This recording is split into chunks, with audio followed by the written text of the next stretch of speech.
suis contente de vous retrouver aujourd'hui pour faire le budget prévisionnel du mois de juin. Ça y est, déjà le mois de juin, ça avance super vite. Donc ce sera un mois différent parce que ça y est, j'ai à nouveau la voiture. Donc normalement, j'ai la mensualité du leasing ce mois-ci. Alors à voir parce que je ne sais pas comment ça va se passer exactement. Vous savez, le temps que les échéanciers se mettent en place, je ne sais pas si ça va être démarré au mois de juin ou au mois de juillet, mais du coup, je prévois quand même sur le mois de juin, comme ça, j'aurai pas de mauvaise surprise. Et puis un petit mois de juin, voilà, un petit peu différent, notamment au niveau des enveloppes mensuelles. Mais je vais vous montrer tout ça. Et avant tout, si vous n'êtes pas encore abonné à ma chaîne, je vous invite à le faire. Il y a juste à appuyer sur le petit bouton s'abonner et puis d'activer la petite clochette pour avoir les notifications quand les nouvelles vidéos sont postées sur la chaîne. Voilà. Allez, on se retrouve tout de suite pour le budget prévisionnel. C'est parti pour le budget. Alors, budget du mois de juin. Hop. Alors, au niveau des revenus, eh bien, il y a le salaire, comme d'habitude, et ça ne change pas, on est à 1600 €. La pension pour ma fille, 286. Et puis CAF, donc c'est la prime d'activité, je rappelle. Donc comme je vous l'avais dit, ça allait baisser puisque mes revenus ont augmenté. Et là, je passe à 139. Donc ça baisse. Hop. Et donc on va faire le total des revenus. Ce qui nous fait 2025. Crédit dette, alors crédit dette, eh bien je n'ai pas terminé le mois de mai à découvert et j'ai aucune dette et j'ai pas de crédit, donc là on ne remplit pas. Et ensuite on va passer aux dépenses fixes. Alors dépenses fixes, bon, ça change pas pour le loyer, on est toujours à 678. J'ai le prêt, donc je le rappelle, je le mets ici parce que je ne pourrais pas le solder avant l'échéance, donc ça sert à rien de le mettre là.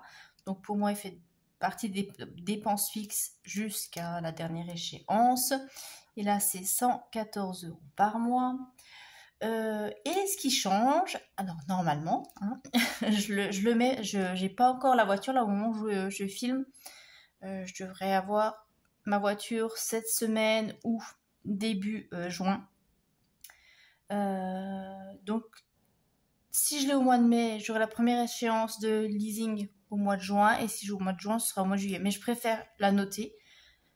Comme ça, j'ai pas de mauvaise surprise. Si jamais c'est décalé en juillet, eh bien à la fin du mois de juin, ça me fera de l'épargne en plus. Voilà. Mais je préfère la prévoir que d'avoir une mauvaise surprise. Donc, je mets le leasing et on sera à 242 € par mois. Donc, c'est moins que pour mon ancienne voiture. Hein. Je gagne. Ça me fait 20 € de moins. Voilà. Ensuite, au mois de juin, eh bien, on aura encore la cantine. Donc, ce sera le dernier mois avant les vacances. Donc, juillet, août, il n'y en aura plus. Ça reprend, je sais pas. Ah oui, comme elle sera au lycée, je sais pas comment ce sera. On verra. Mais bon, voilà. La cantine, je mets 62. Ce sera peut-être moins, mais comme d'habitude, je mets toujours le maximum. Comme ça, pas de mauvaise surprise non plus. Assurance, donc là, ça comprend l'assurance habitation et auto 56. Le montant sera peut-être modifié puisque là, j'ai eu deux mois, mars, avril, mai, non, 3 mois sans assurance.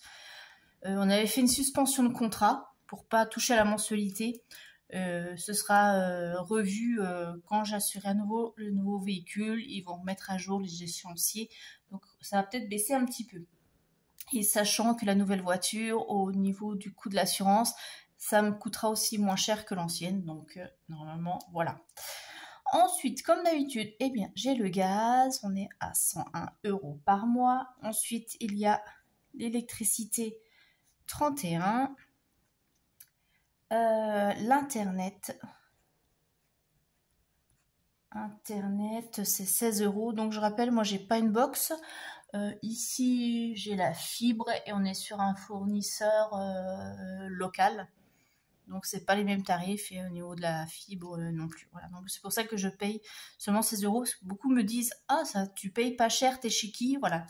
Nous ici en Alsace bah, c'est Vialis et je paye 16 € pour l'internet, la fibre et télé. Voilà. Ensuite bah, le téléphone pour moi. Donc, je suis à 15 € par mois.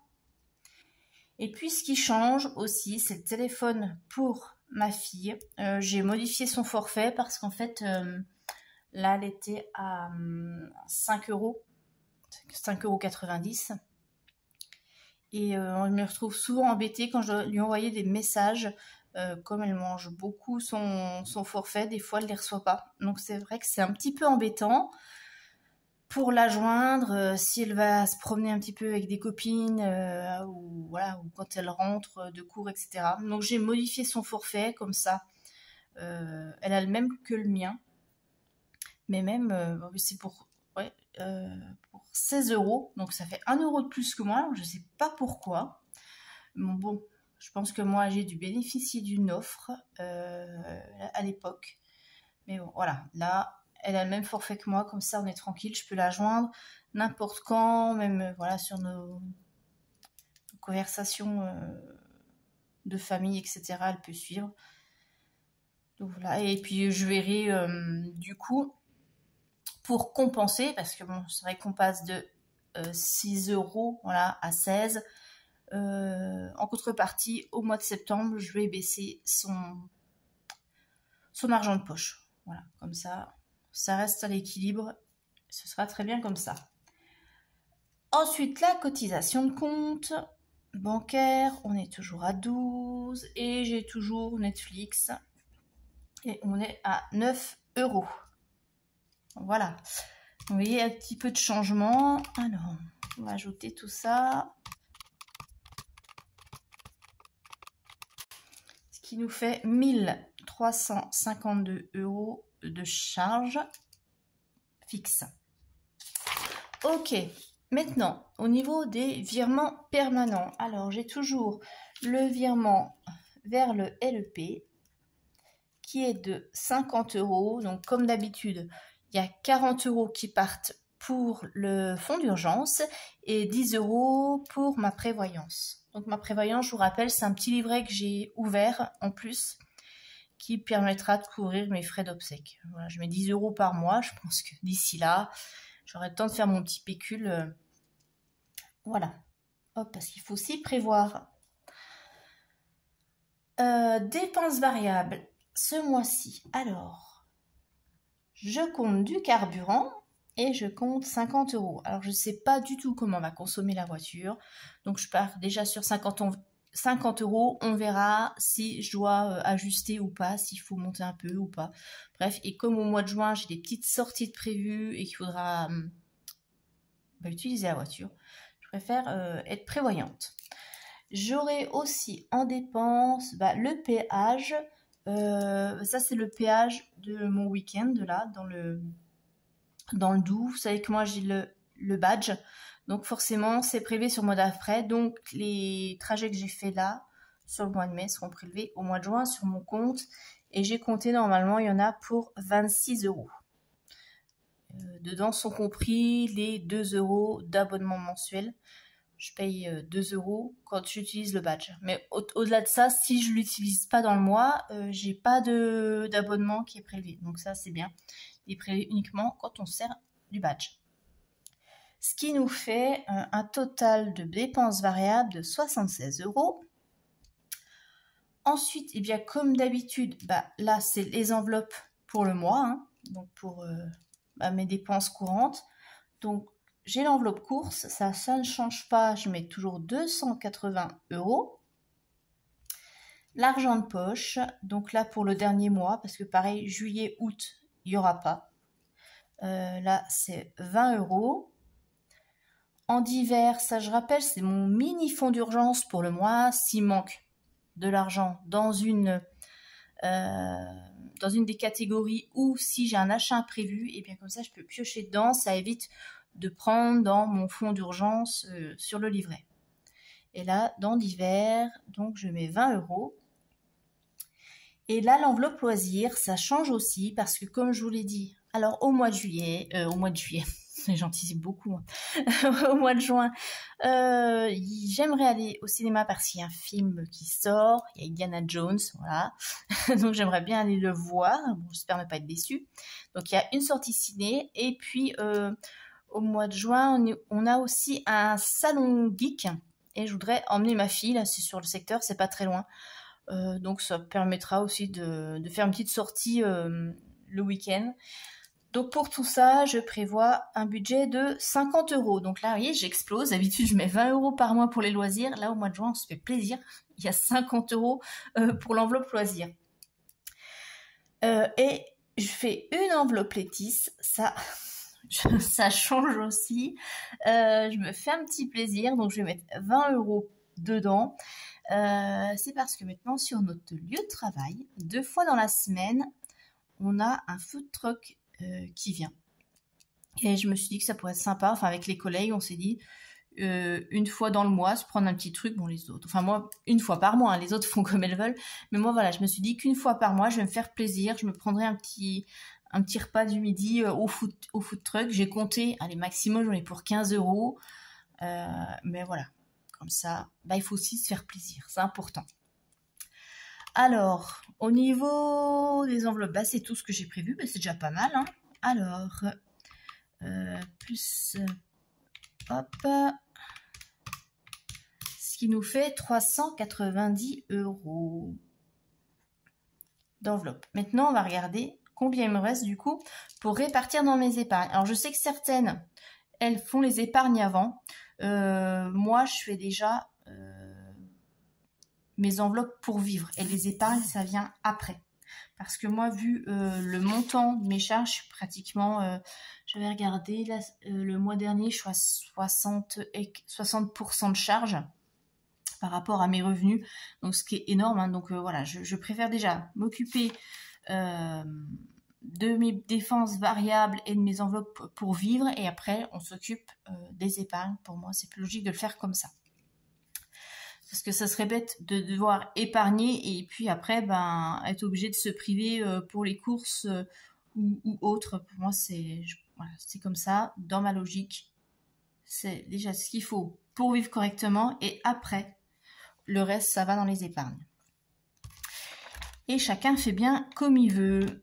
Alors, donc, mes revenus, moins mes charges fixes, moins mes 50 €, moins mes dépenses variables et moins, hop, on nous reste 157.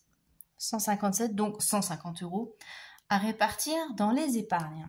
Alors, comme d'habitude, eh bien, j'ai le train. Là, je vais mettre 40 €. Noël. Là, ce mois-ci, c'est 40 € aussi. Ensuite, anniversaire. Donc là, c'est les anniversaires pour 2024. 10 €. J'ai la taxe d'ordure. 10 € aussi. Il nous reste Amazon. On est aussi à 10. Et puis, bah, il me reste 47 €, donc 40 €. Et ces 40 €, bah, je vais mettre dans pour les voyages. Vous savez, j'ai mon petit prévisionnel voyage. Voilà. Hop. Comme ça. Bah, mon total d'épargne pour le mois de juin, il est de 150 €. Et il restera 7 sur le compte. Et bien voilà, c'est fait. Oui, j'ai pensé à tout, hein. Il n'y a pas de... Je vérifie. Oui, c'est bon. De toute façon, au pire, si j'ai oublié quelque chose, si j'arrive à faire des économies sur certains postes, on mettra dedans hein, en fin de mois, comme d'habitude. Ça me paraît pas mal comme budget. J'espère que ça va bien tenir. Jusqu'à présent, hein, ça tourne bien. J'ai pas de soucis. Je suis assez contente. Et vous, bah, dites-moi comment vous avez planifié votre mois de juin, si c'est déjà fait. S'il y a des petites surprises, si vous vous faites un petit peu plaisir, où vous en êtes. Je vous souhaite une très bonne fin de semaine. Et puis, je vous dis bien à ce week-end pour faire la clôture du mois de mai et on remplira les enveloppes pour le mois de juin. On fera notre petit mini Monopoly ensemble pour remplir les enveloppes. Voilà, allez, je vous fais de très gros bisous et je vous dis à très bientôt. Bye bye!